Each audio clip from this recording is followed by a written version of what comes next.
einen schönen Film. Aber wir wollten gucken, das hier. Was ist das Limit, bevor der Mensch stirbt? Also was können wir aushalten? 1 Jahr ohne Essen, die kälteste Temperatur, 24 Minuten ohne Luft. Ich bin mal gespannt, das hört sich jedenfalls mal interessant und wissenswert an. Das Carnivore-Quiz machen wir, glaube ich, morgen dann.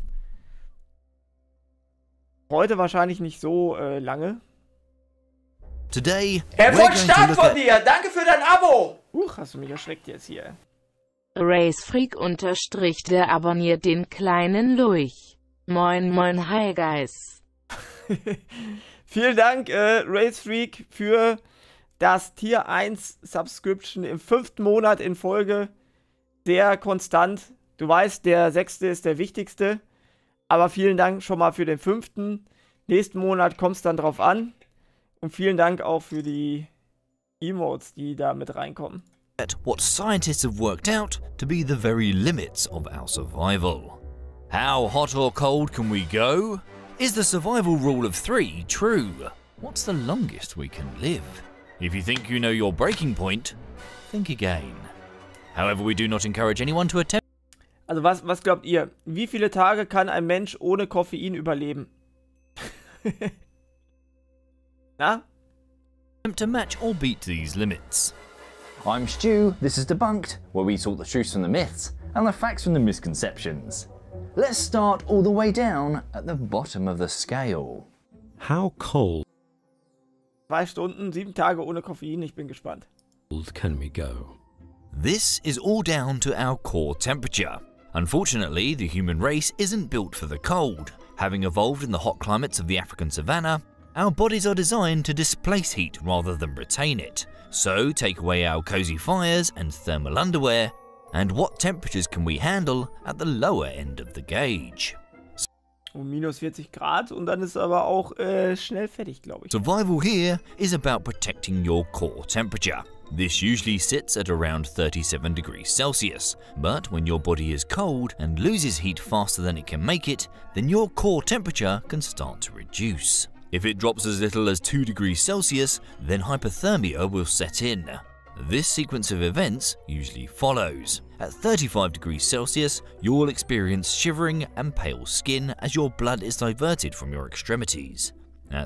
Hat man übrigens auch, wenn man sehr lange Strecken, so Marathon oder so läuft, wenn es dann ein bisschen kälter ist, dann geht's auch ganz schön runter mit der Temperatur und dem Herzschlag und so weiter. 30 degrees Celsius, you'll fall unconscious. At 25 degrees Celsius, you'll go into cardiac arrest. By 24 degrees Celsius, you'll most likely be dead. As with many of the body's limitations, however, there are exceptions to the rule, with some survivors going far beyond the norm. And this survival story changed medicine. Für Kälte kann ich überhaupt nicht ausstehen. Ich glaube, einen Kälterekord aufzustellen, das wäre das allerletzte, was ich machen würde.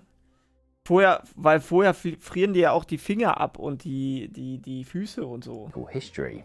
While skiing, Anna Baggenholm fell through a sheet of ice and was dragged underneath by a mountain stream. She became trapped under 8 inches of ice for around 80 minutes, causing her core temperature to plummet all the way down to 13.7 degrees Celsius. Inevitably, Baggenholm experienced cardiac arrest, but she didn't die.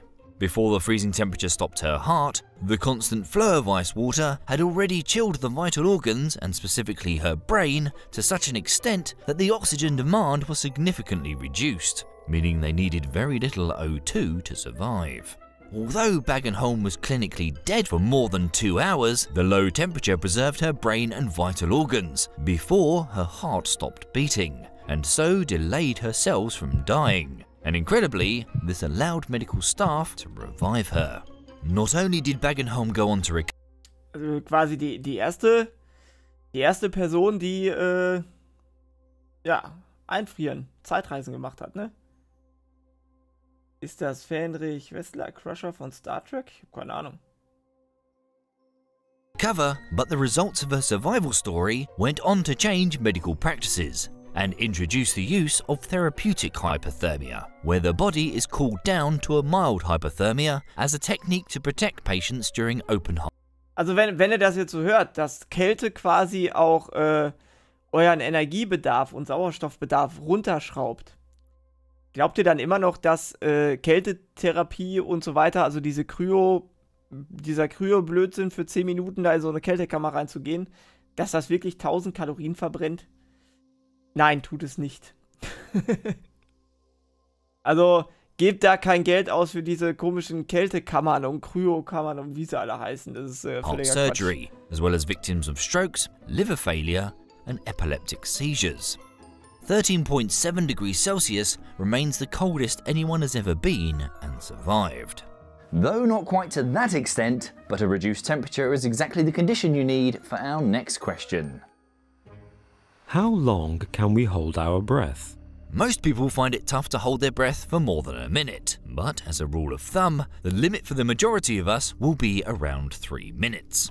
Much more than this, and you're dicing with danger. However, there is a specific technique that trained freedivers employ called static apnea, whereby you hold your breath face down in chilled water without moving.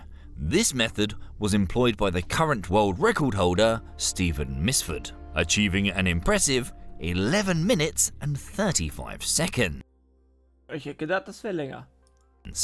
But this has since been superseded by a confirmed but unofficial record of 11 minutes and 54 seconds by Branko Petrovic. So, what's the science behind this technique? Termed the Mammalian diving reflex, when you submerge your face in cold water, outer blood vessels constrict. Blood is directed away from your extremities and toward your heart and brain. This reduces your heart rate and the rate at which oxygen is pumped around your body. In addition to this, trained breath holders, as they are called, hyperventilate prior to holding their breath.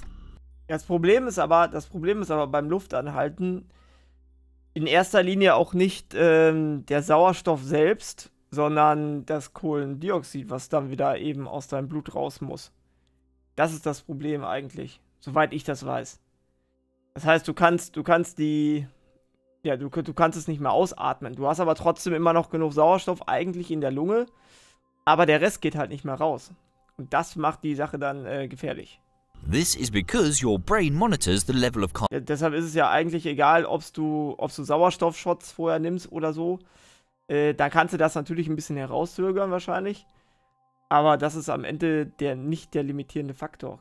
Carbon dioxide in your blood. Rapid breathing purges your body of CO2 and delays your reflexive response to take a big gulp of air. Deshalb kannst du ja auch mit Hyperventilieren und so weiter. Dann atmest du halt deutlich mehr CO2 wahrscheinlich auch ab. Und nimmst aber auch natürlich mehr Sauerstoff auf, klar. So is Petrovic's 11 minutes 54 seconds the limit of what the human body can be pushed to? Physiologist Johan Anderson thinks not. Elite breath hold divers expect the limit to be extended to about 15 minutes before record setting will level off. Interestingly, you can nearly double your time by taking a breath of pure oxygen before, a record held by Alex Segura when he hit 24 minutes and 3 seconds in 2016. But going back to temperatures, how much heat can we handle? In comparison to the cold, humans, having evolved in them, are pretty well adapted to surviving hot climates, with insane feats like the Badwater Ultramarathon taking place every year. This 135-mile, 217-kilometer. Ja, das ist mit Sauerstoff dann, wahrscheinlich kannst du dann wahrscheinlich deine Lunge mit weniger Volumen auch füllen, weil du puren Sauerstoff dann hast. Ich weiß es nicht, ich habe keine Ahnung, ich spekuliere jetzt einfach nur.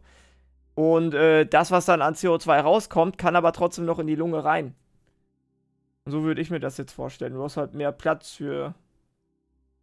The race takes place in California's Death Valley, in temperatures of 53 degrees Celsius, 127.4 Fahrenheit. That's only just shy of the hottest temperature ever recorded on Earth, in the same place. Ja, dann war der aber nicht diesen Sommer in Deutschland unterwegs, würde ich sagen. Da hatten wir deutlich heißere Temperaturen, bei denen wir Sport gemacht haben. Da hatten wir schon gefühlt 70 Grad. The amount of external heat you can endure very much depends on your individual physiology, exertion, and hydration, among other factors. But ultimately, the general consensus is that a very humid 60 degrees Celsius, 140 degrees Fahrenheit, is the limit of our survival. The humidity plays a part as it slows or stops your sweat from evaporating away, making you even hotter.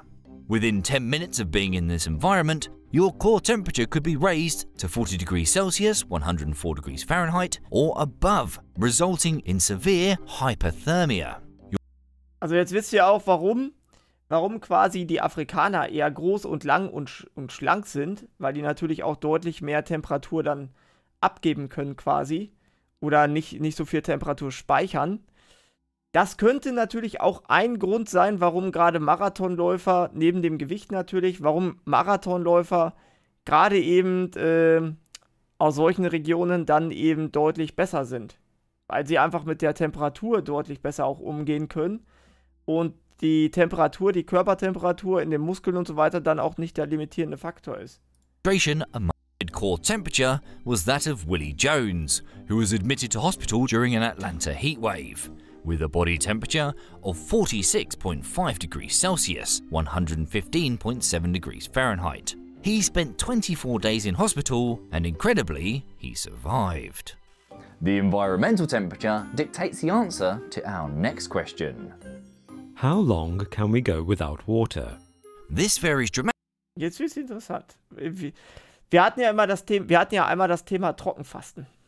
Depending on the scenario we put ourselves in. If we were doing some pretty strenuous exercise on a very hot and sunny day, then you could be losing 1.5 liters of water each hour. If you don't 1,5.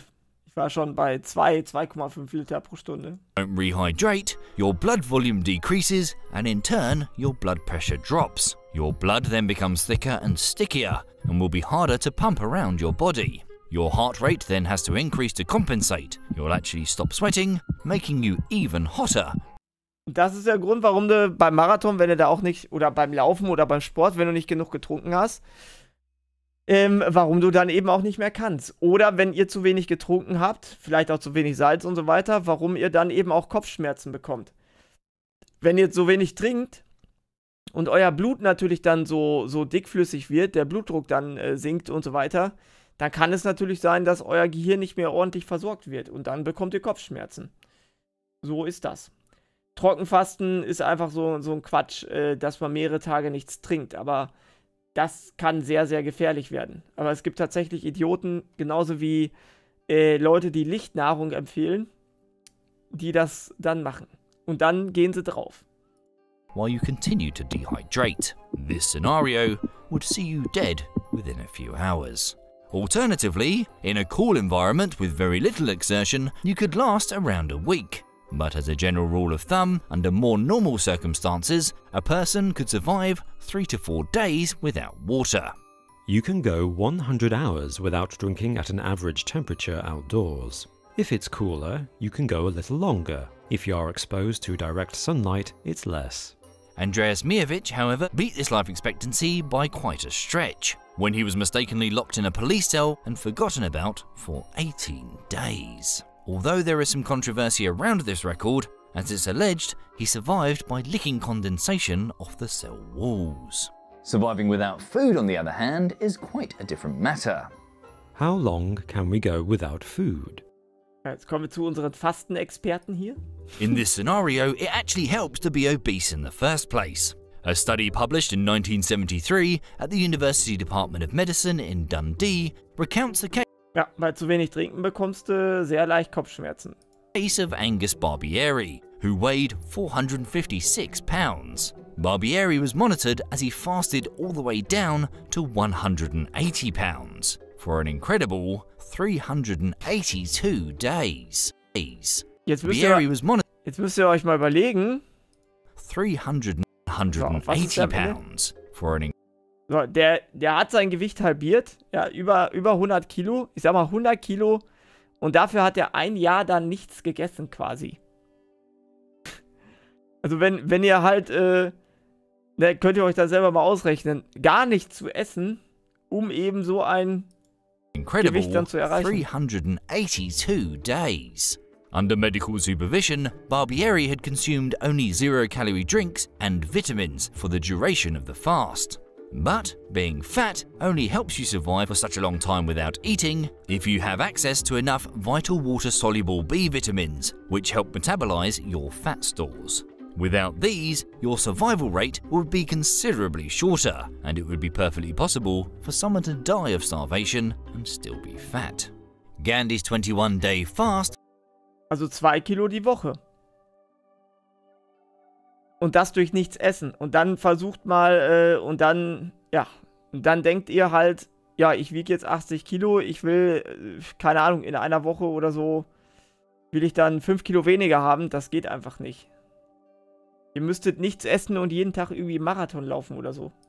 is often cited as the standard limit for human survival. He survived only by taking sips of water. Other cases of food starvation, whilst receiving adequate hydration, have recorded individuals surviving between 46 and 73 days. These, among other cases, were taken into account when the British Medical Journal reviewed human starvation in 1997. They surmised that the survival time for a well-hydrated individual is 30 to 40 days, with severe, possibly irreversible symptoms kicking in between 35 and 40. Das ist aber immer noch nicht so lang, ne? Nur ein Monat ohne Essen kannst du überleben so. Schon, days, and death occurring from 45 days onward. Essentially, the amount of time someone can survive is affected by factors like body weight and composition, genetic variation, other health considerations, and the presence or absence of hydration. But no matter how much we eat or drink, we can't keep going without rest. How long can we go without sleep? Sleep seems to have lost its value in Guck mal, heute haben wir einige Themen drin, die für euch wichtig sind. today's overworked and overstimulated world. But when the sleep debt becomes too great, it can be dangerous. When sleep deprivation becomes great enough, the effects mimic those of psychosis. The failure of the scientific world to recognize this is due to some extent to the folklore that has grown up around the sleepless marathon of high school student Randy Gardner in 1964. Randy Gardner got himself into the Guinness World Records by staying awake for an incredible 264 hours. That's 11 days. Einige Twitch-Streamer hier, so Gaming und so, die kommen aber mit Sicherheit locker ran, oder? Einfach ein paar Monster reinziehen, bisschen Koffein, dann geht das schon. The reports of the feat mainly surmised that Gardner's mental health remained stable throughout the challenge, enough to even beat someone at a game of pinball on day 10. However, Lieutenant Commander Ross from the US Navy Medical Neuropsychiatric Research Unit monitored Gardner throughout the challenge, and his report tells quite a different story. A delusional episode, increased memory lapses, fragmented thinking, paranoia. His mental abilities were diminished. These patterns are similar to those experienced by others who have taken part in sleepless marathons and studies, concluding that prolonged amounts of sleeplessness will lead to serious mental symptoms. In fact, Guinness World Records no longer lists voluntary sleep deprivation as a record, so as not to encourage any further attempts. Ach, schade. Ich dachte, ich könnte jetzt 2 Wochen Stream-Marathon machen. But there have still been recorded challenges to this title, with the longest stint hitting a whopping 449 hours. That's nearly 19 days. Whilst Gardner was observed to have made a full recovery after his time awake, sleep deprivation will eventually be fatal. While there are no recorded instances of people being forced to stay awake long enough to kill them, there is a disease called fatal familiar insomnia which completely stops you sleeping and appears to be the ultimate limit, with victims dying within 3 months.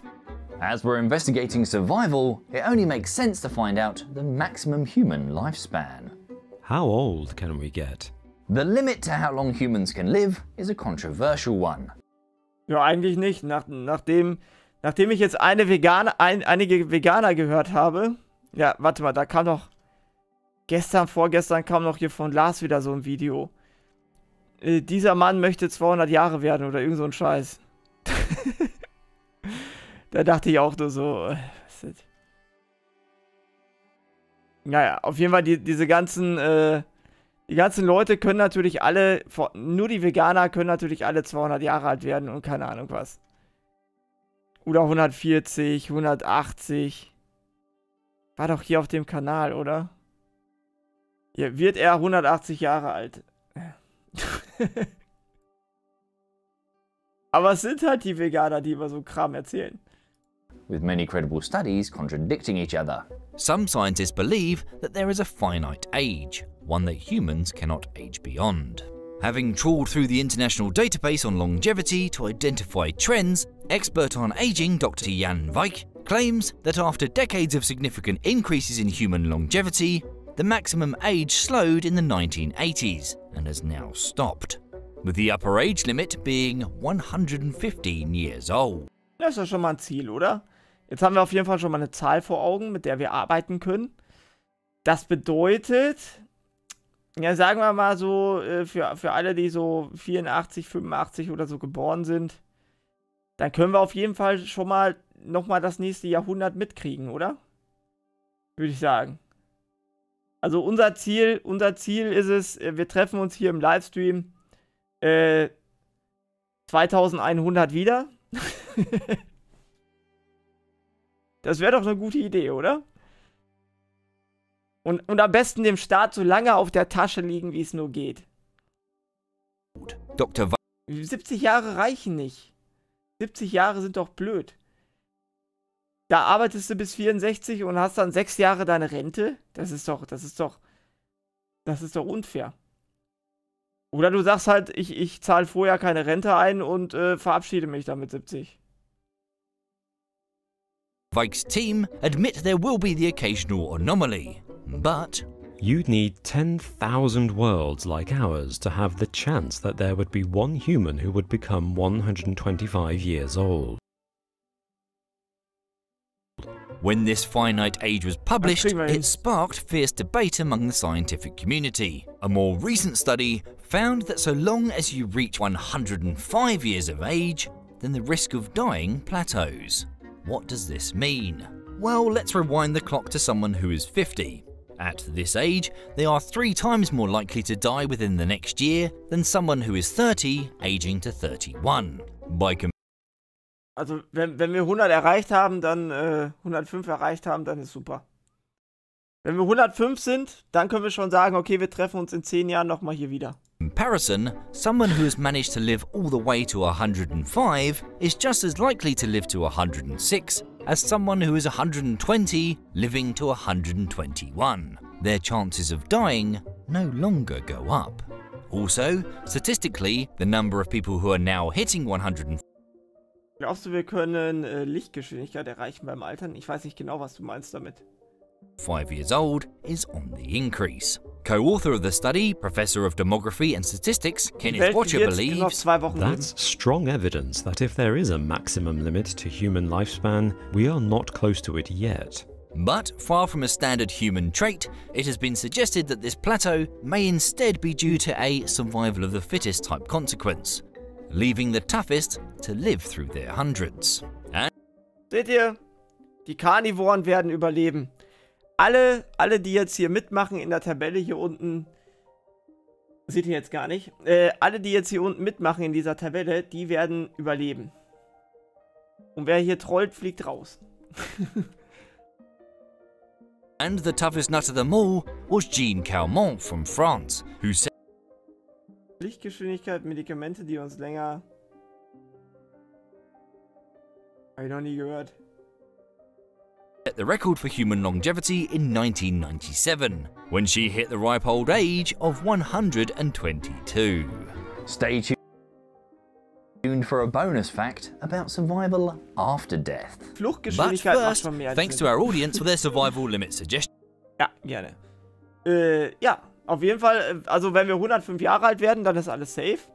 Dann treffen wir uns, dann können wir auf jeden Fall nochmal im Jahre 2100 uns zusammensetzen. Tragt euch das im Kalender ein, liebe Leute. Das Jahr 2100. Da haben wir es.